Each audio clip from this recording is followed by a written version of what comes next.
We all love our children everywhere in the world, so that is no different.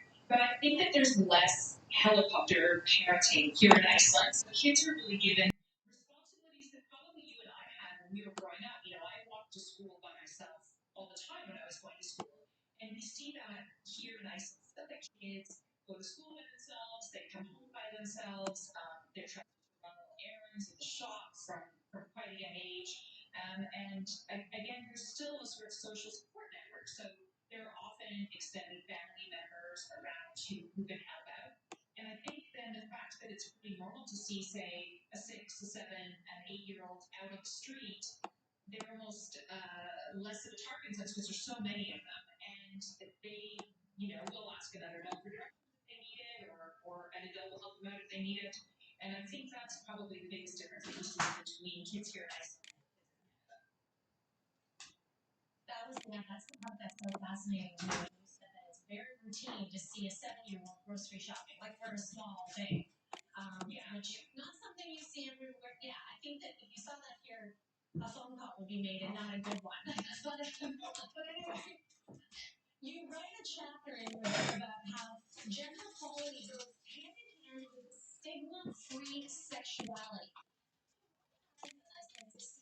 This when so many other countries have failed to grasp this concept.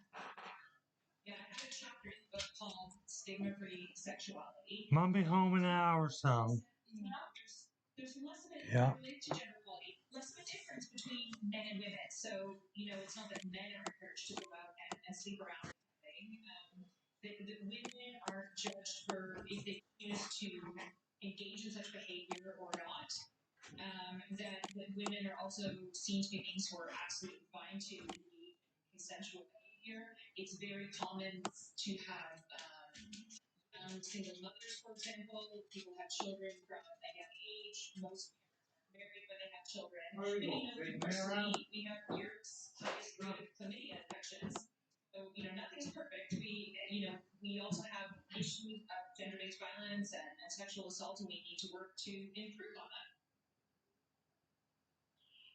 Some would argue that because it's a smaller population, maybe relatively speaking, in Iceland, and also a lack of diversity, that some would argue what you're seeing is better equality for white Icelandic women. So, let's tackle intersectionality here because you say you interviewed dozens of women for the book from all walks of life living in Iceland, including marginalized groups and women of color. So, what challenges continue to persist for them when it comes to gender equality? That's a great question because I think, gender equality isn't for one group of privileged people. We can't achieve gender equality if we don't have everybody with us. And more marginalized groups are more at risk of being excluded. I'm an immigrant to Iceland myself, and I absolutely fall into the category of the most privileged immigrants, but I'm nevertheless an immigrant and have learned the language. And, here in Iceland, for example, we can't exclude immigrant women from the dialogue. We can't leave behind women with disabilities or women,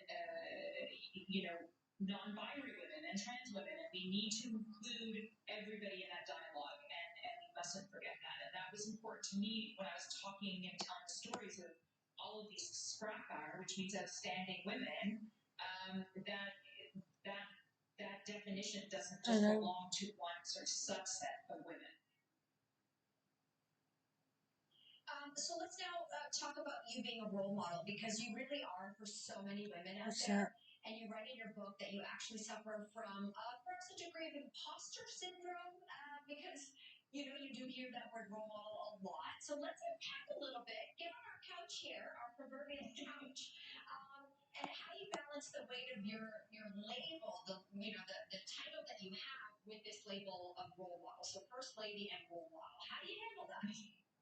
It's a great question because I spent a lot of time thinking about it. That I had this platform all of a sudden. I was known as the first lady because of something that my husband did. So I was always better known because of who I was married to than who I was as an individual. And especially when I'm talking about gender equality, I thought at first, well, I'm not allowed then to talk about something like gender equality because